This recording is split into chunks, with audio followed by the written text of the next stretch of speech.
everybody. Thanks for watching. And today I have a book to read to you. It's called Larry Lights the Way. And our verse for Grace Books this week is God's gifts of grace come in many forms. Each of you has received a gift in order to serve others. You should use it faithfully. And that's 1 Peter 4:10. So there's our verse. I'm going to start reading their book. Okay. In a faraway land lived a king who was special. He knew he was special because God made him, and everything God makes is special. One of the talents God gave him was being very good with a pogo stick. Because King Nezer was quite frightened of drawbridges, he used his pogo stick talent to jump right over the moat. That way he never had to worry about using the drawbridge again. Now Nebuchadnezzar was a good king. He knew God wanted him to serve his people in good times and in bad. He even enjoyed teaching others his favorite pogo sport. He especially liked teaching his royal assistant, Archie, and his cousin, the young prince who would become the next king. Prince Junior loved taking pogo stick lessons from the King Nezer. In turn, Junior shared with the king his talent of making up riddles. Together, they both had a wonderful time.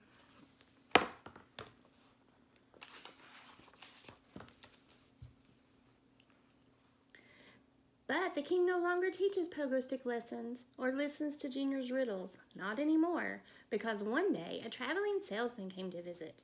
He insisted that pogo sticks were no longer very special. A king like yourself needs a unicycle. All the best kings ride them. So King Nezer tried the unicycle, but he couldn't get his balance. He couldn't figure out how to work the pedals. Worst of all, he couldn't use the unicycle to jump over the moat. That made him very cranky. It made King Nezer so cranky that he forgot he was special.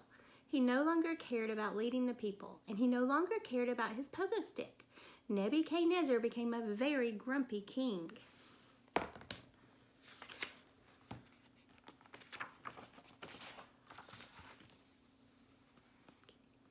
The king became quick to criticize and complain. He rarely said a kind word to anyone. Guards, stop wobbling. He would bellow to the guards. No tossing rings to the ducks in the moat today.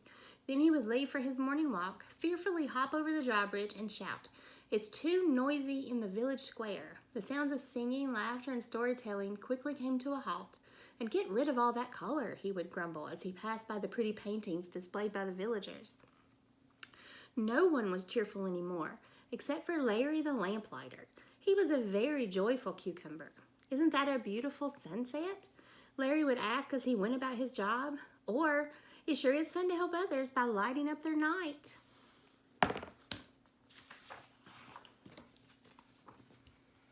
One day, King Nezer came down with the chicken pox and was no longer able to perform his kingly duties. So 8-year-old Prince Junior was anointed and took over this great honor. King Junior knew that God had made him special, so he wanted to be a very special king. He began his first day in the royal palace with a bowl of Fruitios for breakfast and challenged his royal assistant Archie with a riddle. But then he realized that kings should do things that are more kingly, so he walked through his kingdom to meet the new people. He quickly noticed that everyone was grumpy. The people complained, the people pouted, the people grumbled. "I must do something about all this grumpiness," said the new king. "I can't let this go on." Then he met Larry the lamplighter. "Good day, King Junior," Larry said cheerfully. "I hope you enjoy your new job as king." "Thank you, Larry the lamplighter," replied the king, quite surprised by Larry's cheerfulness.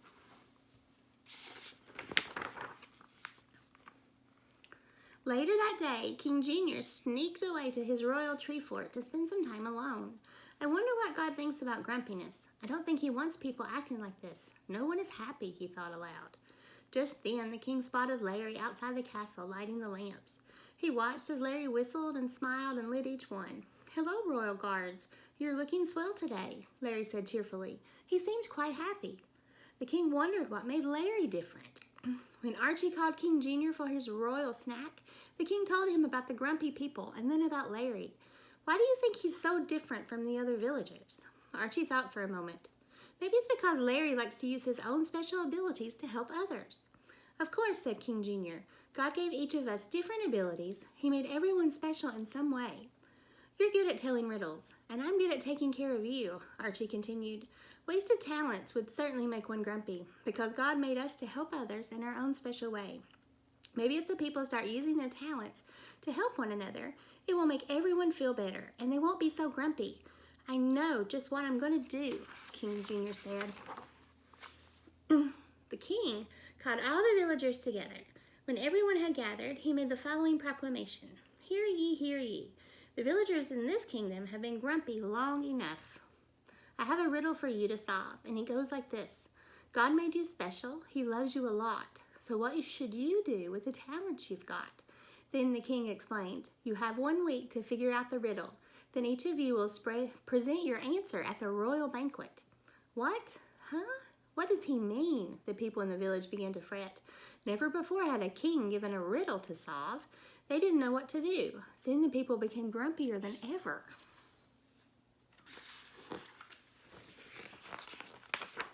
The news about the king's riddle and the grumpy people spread throughout the land. So when a traveling salesman heard the news, he thought he would come to town and help. He decided to fill his cart with happy wares. So he loaded it down with yellow smiley face pens, funny hats, comic books. Come and get it, he shouted. I've got everything you need to stop being grumpy. Guaranteed to get rid of the grumps or your money back. When the village people saw the cart of happy wares, they remembered that the king wanted them to stop being grumpy. Hey, maybe this step will help us solve our riddle, the people said. It looks like an easy way to get rid of grumpiness. So the people bought everything that the salesman had.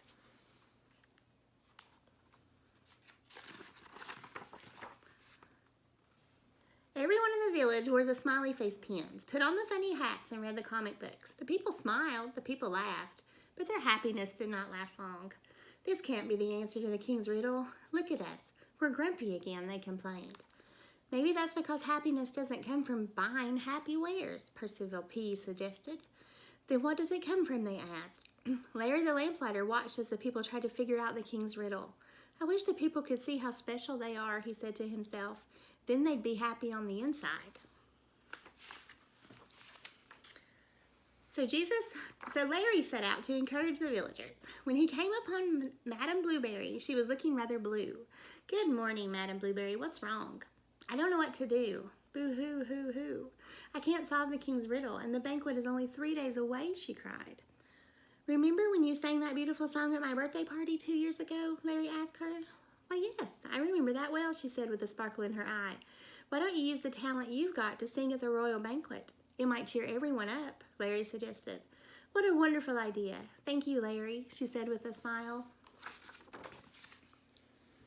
Madame Blueberry was so encouraged by what Larry had said that she shared some encouragement with her blueberry friends. Together, they formed a blueberry choir. Larry continued through the village and saw Sir Lunt sitting in his workshop, grumping about what to do. Sir Lunt, you're good at building things. Why don't you use your talent to build something special for the village? Suggested Larry. Hey, you're right. I am good at building things. I could build something for everybody. Why didn't I think of that? Thanks, Larry, he said. I'll try it. Larry also helped Jean-Claude by reminding him that he was good at sculpting macaroni. He encouraged Laura, who loved to read stories and talk on the phone, to consider sharing her talents as the town storyteller, as he encouraged the royal guards to use their ring-tossing abilities to become lifeguards at the town pool. Look at us, exclaimed Laura. We're each good at something different.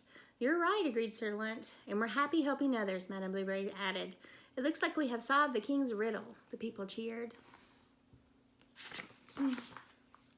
The night of the royal banquet finally arrived. Sir Lunt presented a model of a new playground for the village children. Laura told a story called Goldilocks and the Three Pears. Madame Blueberry sang a song about being thankful and announced that the Blueberry Choir would be performing at the village park every Wednesday evening. Jean-Claude shared a variety of sculptures he made to display at the town square, and the guards demonstrated how their ring-tossing talent could be used at the village pool. Best of all, they performed their talents with a smile because they were happy on the inside. And Nebuchadnezzar watched the entire event from his bedroom window in the upper chambers of the castle. King Junior was pleased. He knew the people were happy because they were using their talents to help others. He praised the people for solving the riddle. But wait, said the king, what about Larry? He hasn't presented anything yet. Well, sir, lighting lamps is about all I'm good at, and the sun is setting, so I'd better head out to do my work, Larry told him cheerfully. At that moment, Madame Blueberry stepped forward and bowed before the king. Your Highness, there is something else that Larry's good at doing, encouraging others. He showed me that God made me special by giving me a talent for singing. He helped the others by encouraging them to use their talents too. Larry the lamplighter has shed light on the villagers in a new way. He helped light the way to happiness in our hearts. She's right, declared the king.